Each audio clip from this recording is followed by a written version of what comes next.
Halo rekan-rekan, perkenalkan saya Melson Wiranto Kolis dengan NIM 04858923. Di sini saya akan mensimulasikan sidang perkara perdata di mana saya berperan sebagai kuasa hukum penggugat. Sidang perkara perdata nomor PDT-PDT-G-2023-PM Bogor antara penggugat Tuan Andi, tergugat Tuan Budi. Dalam saya buka dan dinyatakan terbuka untuk umum. Majelis meminta para pihak atau kuasa hukum masing-masing untuk memperkenalkan diri. Mohon izin yang mulia, perkenalkan saya Melson Wiranto Kolis sebagai kuasa hukum penggugat. Saya hadir berdasarkan surat kuasa khusus nomor 01-SK-Andi-X-2023 tertanggal 13 November 2023 yang diberikan Tuan Andi selaku penggugat untuk mewakili beliau dalam perkara ini. Yang mulia Majelis Hakim, izinkan kami membacakan pokok-pokok gugatan penggugat. Pertama, pada tanggal 15 Januari 2023, penggugat dan tergugat menandatangani perjanjian jual beli atas sebidang tanah seluas 1000 meter persegi yang terletak di Kecamatan Cisarua, Bogor dengan harga 1 miliar rupiah. Kedua, adapun mekanisme pembayaran sebagai berikut. Tahap pertama, uang muka sebesar 300 juta dibayar pada saat penandatanganan. Tahap kedua, pelunasan senilai 700 juta rupiah dibayar selambat-lambatnya 3 bulan setelah perjanjian. Ketiga, penggugat telah menerima pembayaran tahap pertama dan menunggu pelunasan untuk kemudian menyerahkan sertifikat serta memproses balik nama ke atas nama tergugat. Keempat, hingga lewat 6 bulan setelah perjanjian, tergugat tidak juga melunasi pembayaran kedua. Kelima, penggugat kemudian mengirimkan 2 kali somasi namun tidak mendapat tanggapan. Keenam, tergugat beralasan belum mendapat pinjaman bank, namun alasan tersebut tidak dapat dibenarkan karena tidak termasuk force majeure, tidak diperjanjikan sebagai syarat, merupakan risiko pribadi tergugat. Ketujuh, akibat uang prestasi tersebut penggugat mengalami kerugian, yaitu tanah tidak dapat dijual ke pihak lain. Terlambatnya kepastian hukum kepemilikan, kerugian material dan imaterial, biaya somasi dan administratif.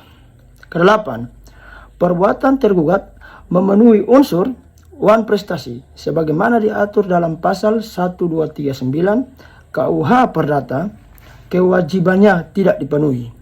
Pasal 1243 KUH Perdata, ganti rugi akibat kelalaian.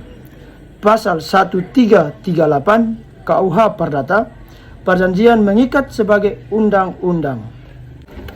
Penggugat memohon agar majelis 1. Mengabulkan gugatan penggugat seluruhnya. 2. Menyatakan tergugat telah wan prestasi. Ketiga, menghukum tergugat agar membayar sisa pembayaran sebesar 700 juta rupiah. Keempat, menghukum tergugat membayar kerugian tambahan. Kelima, menyatakan perjanjian tetap sah dan mengikat. Keenam, menghukum tergugat membayar seluruh biaya perkara. Demikian yang mulia. Yang mulia, saya tidak membantah isi perjanjian tersebut. Saya hanya melambat melunasi karena pinjaman bank saya belum cair. Saya mohon majelis memberi waktu tambahan. Yang mulia majelis, berikut tanggapan kami terhadap tanggapan tergugat. 1. Tergugat tidak menolak perjanjian dan tidak menolak kewajibannya.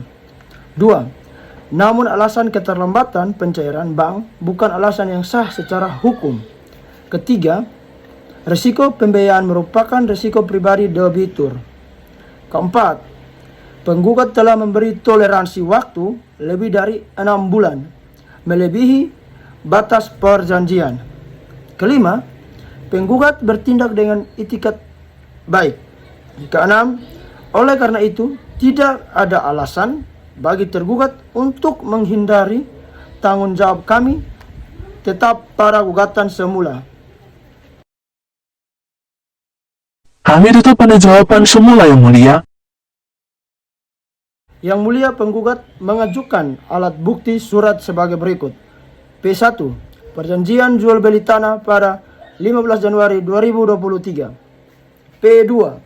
Bukti transfer uang muka senilai 300 juta rupiah. P3. Somasi pertama. P4. Somasi kedua. P5. Rekapitulasi kerugian penggugat. P6. Surat kuasa khusus nomor 01 garing SK garing Andi garing X garing 2023. Kami memohon majelis menetapkan semua bukti tersebut sebagai alat bukti yang sah. Para saksi harap mengucapkan sumpah. Saya bersumpah akan memberikan keterangan yang sebenar-benarnya. Pertama, apakah saudara mengetahui penggugat dan tergugat telah membuat perjanjian jual beli tanah pada tanggal 15 Januari 2023? Kedua, apakah saudara mengetahui bahwa tergugat hanya membayar uang muka? Ketiga, apakah benar tergugat tidak melunasi dalam waktu 3 bulan? Keempat, apakah saudara mengetahui bahwa penggugat telah memberikan 2 kali somasi? Kelima, apakah benar tanah tidak dapat dijual kepada pihak lain selama proses tersebut? Benar, Yang Mulia. Yang Mulia Majelis Hakim, berdasarkan dari seluruh proses persidangan penggugat, menyimpulkan: 1. Perjanjian dibuat sah dan mengikat. 2. Tergugat terbukti tidak memenuhi kewajibannya. Ketiga, somasi telah dilakukan sehingga unsur kelalaian terpenuhi. Keempat, tidak ada alasan pembenaran untuk meniadakan tanggung jawab tergugat. Kelima, kerugian penggugat terbuat secara hukum. Keenam, bukti-bukti dan saksi-saksi mendukung gugatan penggugat. Oleh karena itu, penggugat memohon agar majelis hakim mengabulkan gugatan untuk seluruhnya lebih tegak demi kepastian hukum dan perlindungan bagi pihak yang bersifat baik.